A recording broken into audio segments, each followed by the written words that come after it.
Well, today on Quinte Songwriters, we are not doing any singing. We are going to the movies. So welcome Victor Cooper and Matt DeMille. Victor Cooper's the director and producer, I believe, of a film called The Butter Bandits. That's right. One of the leads, Matt DeMille, and glad to have you both here today. Glad to be here. Yeah, thanks for having us. And hey, let's look at the trailer and see what this thing's all about. All right. Sounds good. I'm investigating stolen butter. $300,000 worth of stolen butter. The police truly cannot find them. Word's getting around town that some of this butter seems to be surfacing. Come to think of it, there was someone that came into the bar this morning. I saw your warrant. You got nothing. I know it's them, I can smell it. They must be some sort of geniuses or something.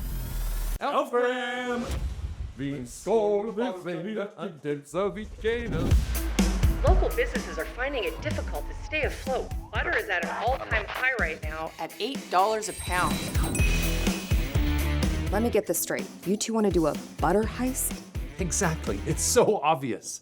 Pretend it's not. How much money do we have? Like 60 bucks? 45. I had to buy toilet paper. That can't be right. You're fired! Are you kidding me? Did you guys spend all the money? We're sorry, Tammy. We're not being used to our full potential. Buy! Sell! Buy everything! Get out! Look, I love you both like brothers. We are your brothers. But I don't think this is a good idea. We're not thieves. Oh my God! Oh, the fuss got him! We're on our own! If we're gonna pull this off, we need to be in peak physical fitness, peak mental fitness, and peak spiritual fitness. You silly, Patrick. We're gonna steal a whole truckload of butter. Yes. Let's do this! Security guard. I think I found his weakness.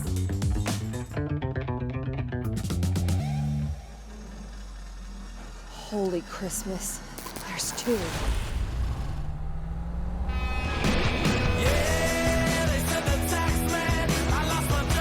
Did Winston Churchill give up at the Alamo? No? Damn no, you're right. So we just have to prove to Tammy we have what it takes. It's time to get wild. Massage time!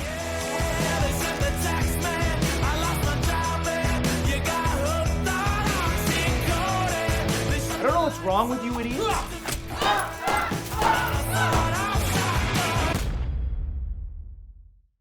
We did it. We have $320,000 worth of butter. We just gotta sell it. How are we gonna do that?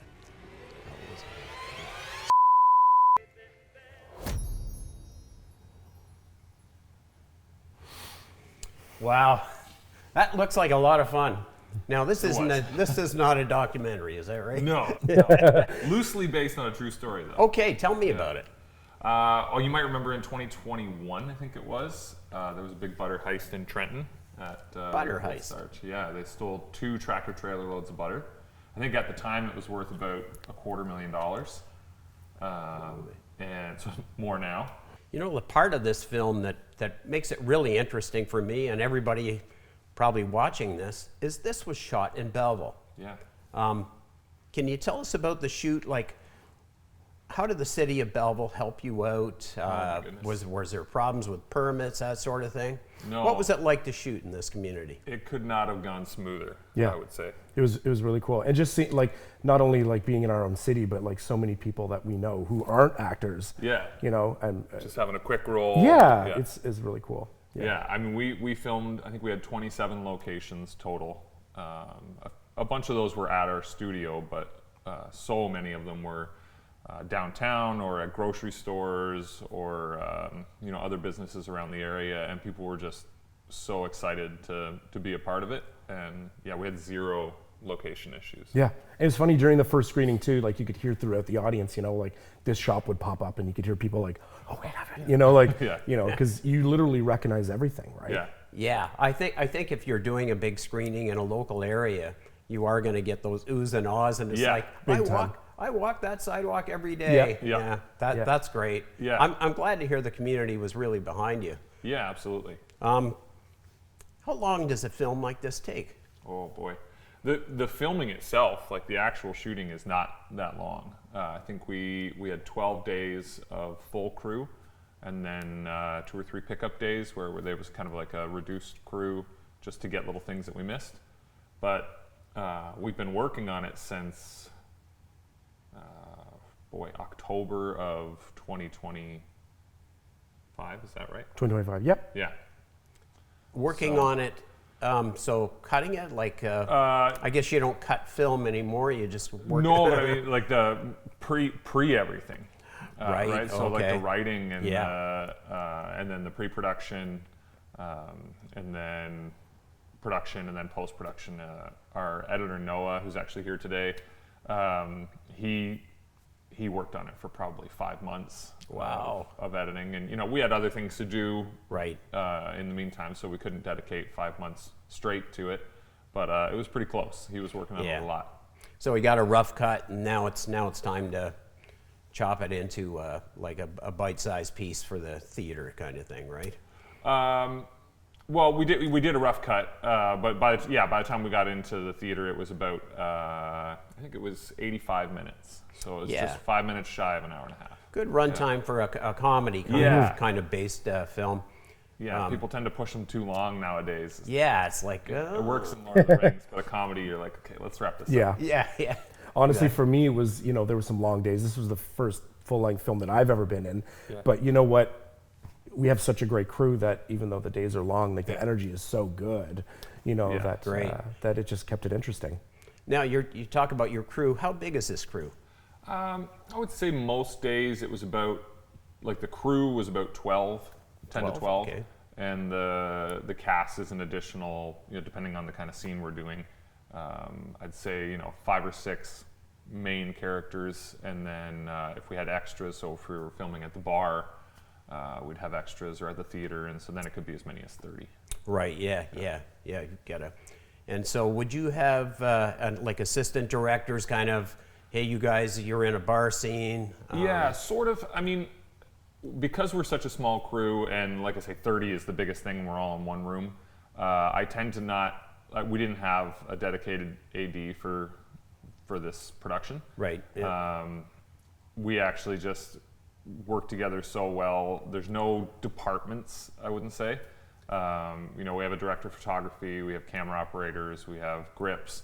But it's not like, this department doesn't talk to this department. It's 10 or 12 of us in a room, and we're like, let's make this thing happen. Good, We all work together. Yeah, all wearing. It sounds like you're all wearing a lot of hats. So, yeah, especially Matt. Yeah.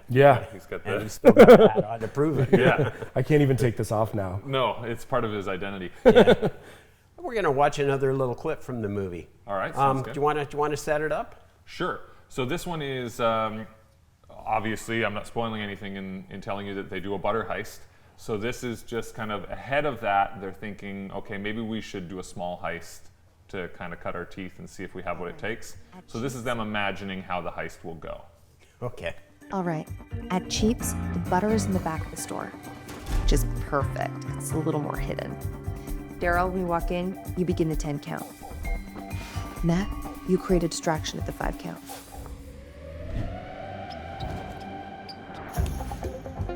Daryl, you'll get to the butter at 1. Here, Daddy!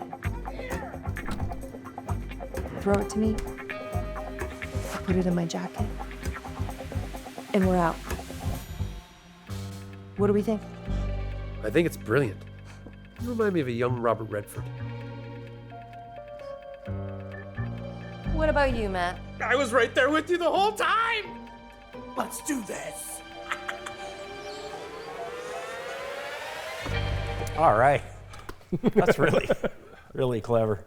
I actually forgot how much of the film you don't have a shirt. It's like watching it. It just brings me back to like shoot it. It's just so much fun, It's so good. Oh, it looks like you guys were having a lot of fun making it. Being a music show, we're going to get into the soundtrack. Yeah. So Victor, the soundtrack of a movie, aside from sound effects and so on, music creates moods. Yeah. How did you go about getting the music for this? Well, there's a lot of different types of music and different layers of music. So we have the score that we had a musician that I've worked with before for Stony Lonesome. and he wrote, along with another composer, wrote a custom score for it. So all of the, the kind of comedy music or the heisty music that you hear, that's a custom score. And then we also had licensed tracks. So we had Eddie and the Dirty Boys. We licensed a song from them called Hard Livin'. The Glorious Sons, we ended up getting SOS from them, which is unbelievable that they were willing to play ball with us. And then Lily and Ashley is a local musician, and we got one of her songs as well. And I think you'll hear a little bit of that later. Right. Did you write anything? I know you're a musician as well. Yeah, I co-wrote, I should say, one song that kind of plays in the middle of the film and then plays in the closing credits as well. Okay. And it's kind of like a goofy buddy cop Christmas song. Yeah.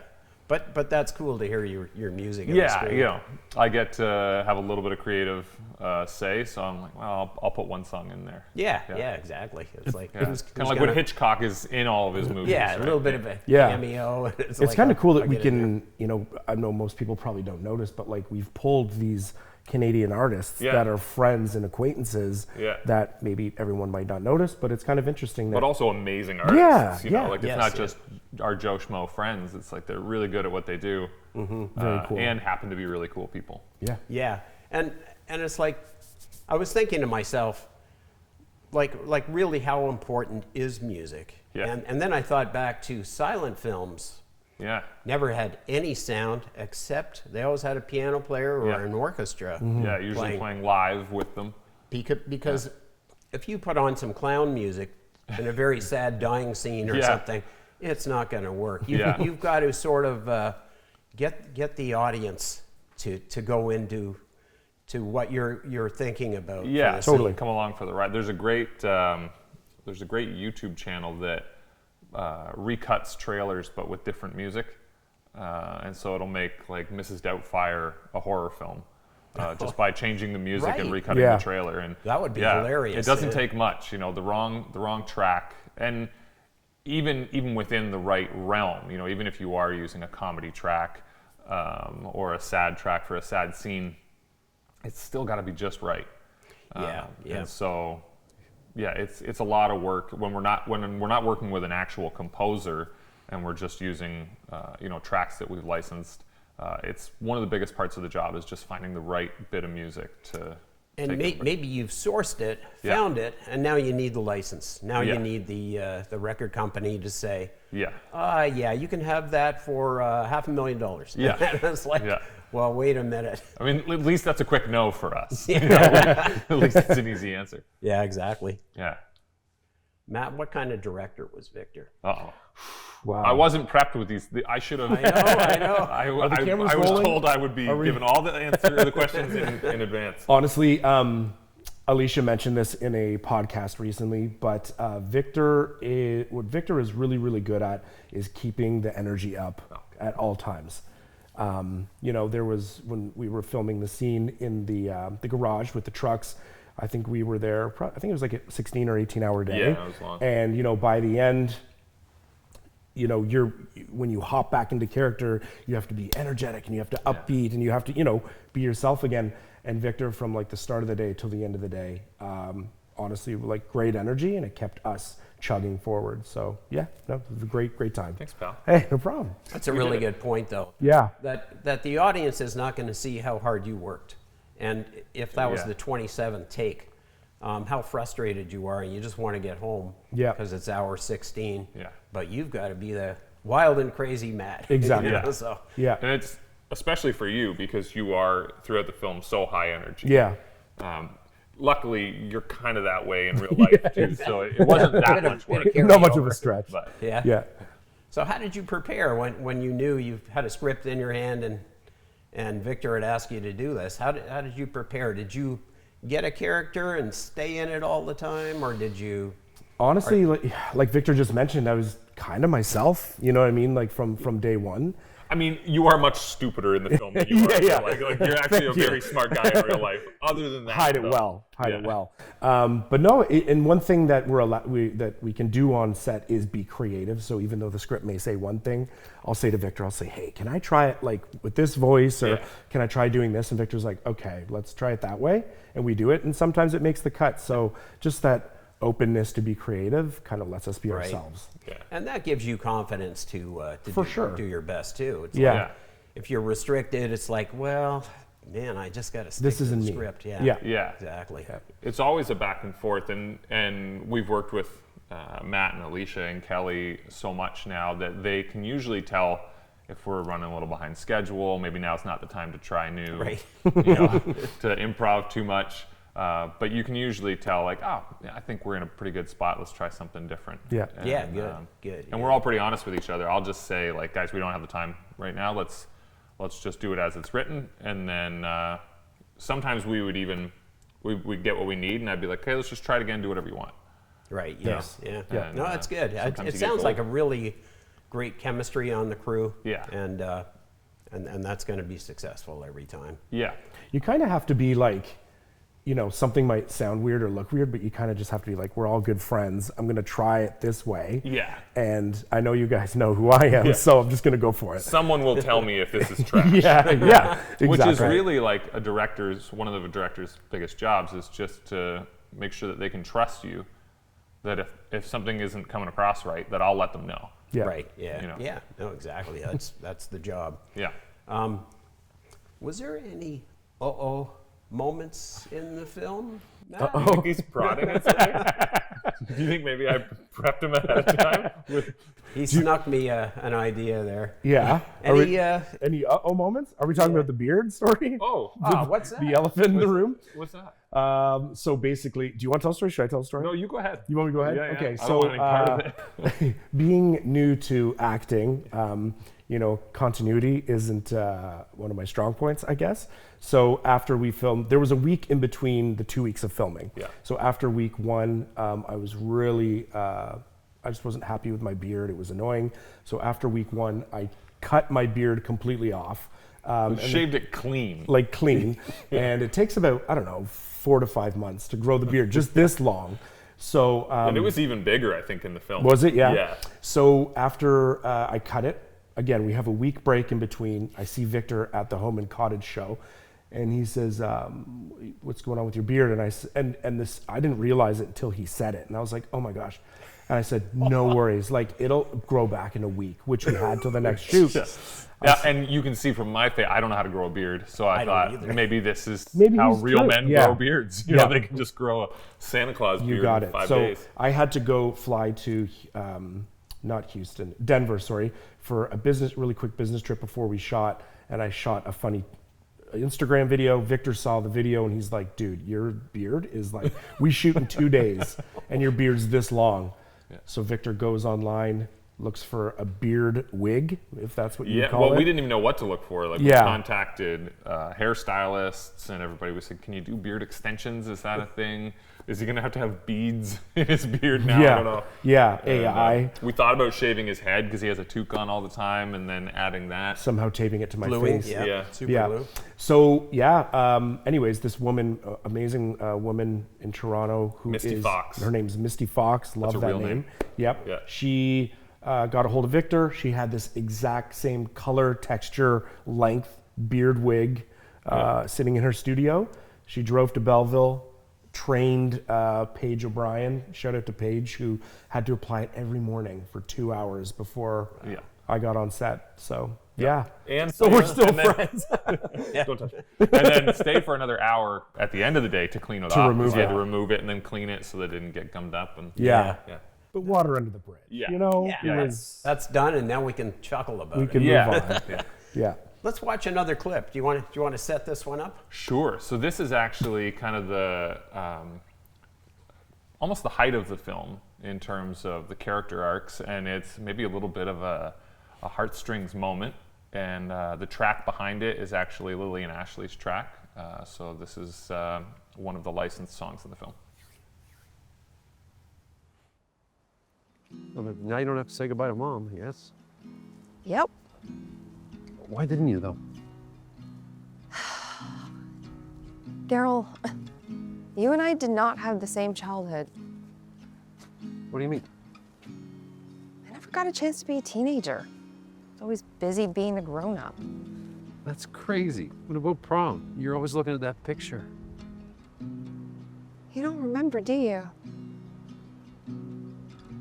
Daryl, I didn't go to prom. I put on the dress. I got my hair done. Then I had to cancel. I had to come home and take care of you and Maddie. You ate 5 pounds of raw cookie dough. You were really sick. I don't remember. It was a long time ago.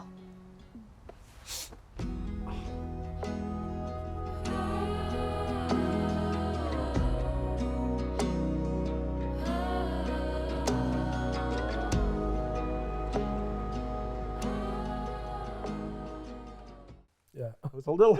I should have prepped you. I should have warned you. I'm sorry. Get the Kleenex out. Yeah. Yes. Your first screening Yeah. sold out a theater with 700 people in it. Yep.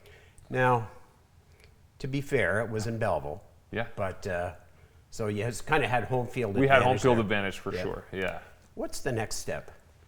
Well, we have it in the hands of a sales agent right now. So we signed a contract with a sales agent out of LA that deals in worldwide sales. So he'll sell in North America first, and then make his way through all the other territories, Europe and Asia. And so he has, I think, another 54 days to come to us with offers from distributors.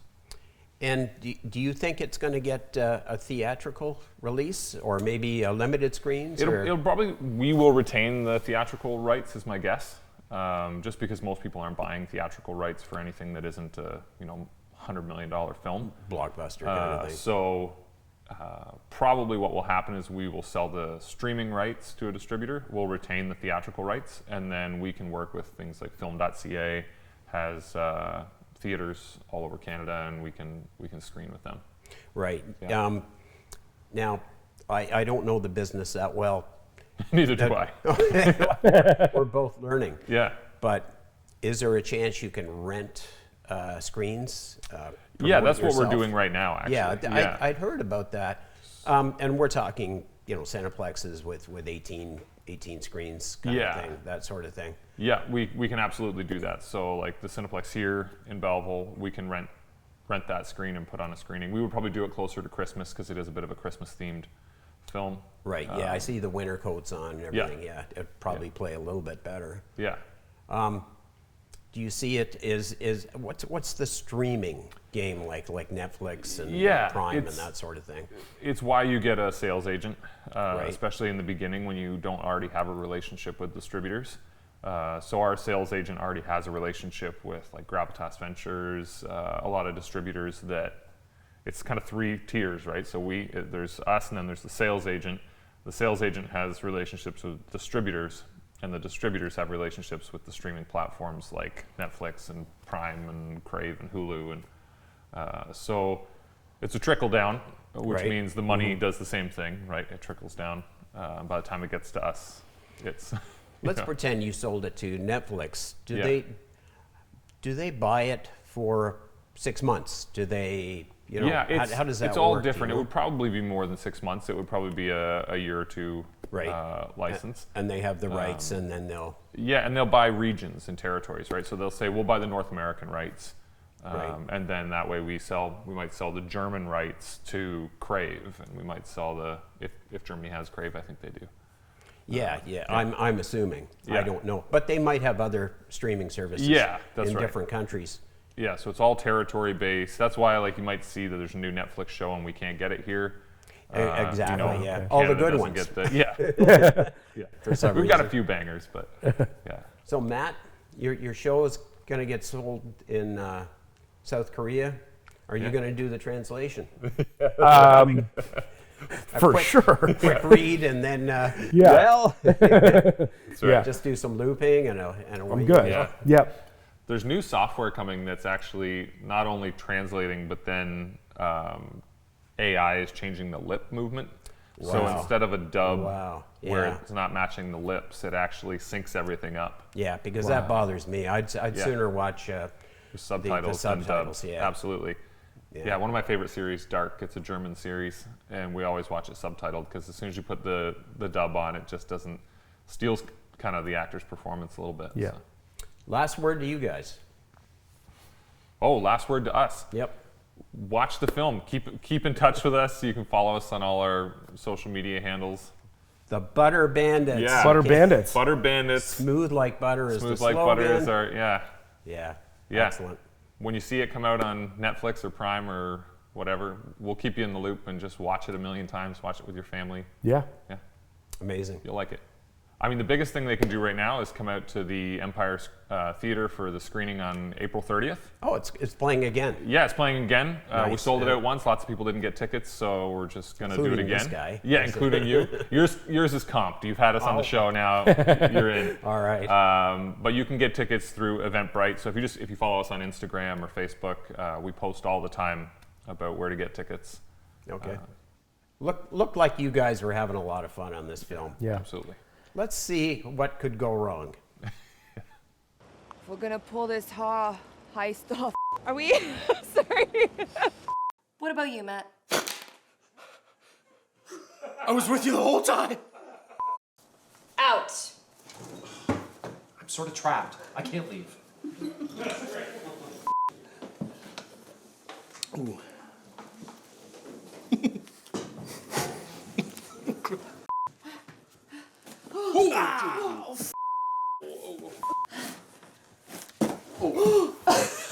One, two, three, four. I declare a nipple war. What are you doing? It's one nipple. Oh, you're making it weird. How do we declare a winner? I forget how this works. We haven't done this in so long. Okay, other nipple. You're so weird. Stop flailing your arms. There was a large sum of butter stolen from the Bellin. Where are we at? Shut up. Shut up. Brass knuckles. There was a large sum of butter stolen from the Bellin. What do you even do with these? We put them in bags. Oh my god!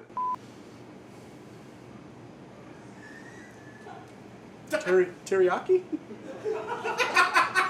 Let's do this. Are you gonna jerk the car too? Or do you want me to jerk it? Do you want me to jerk the car? Is it worth it? Full pound each. Oh man, I need a daddy. Rage. No, you're good. Hey,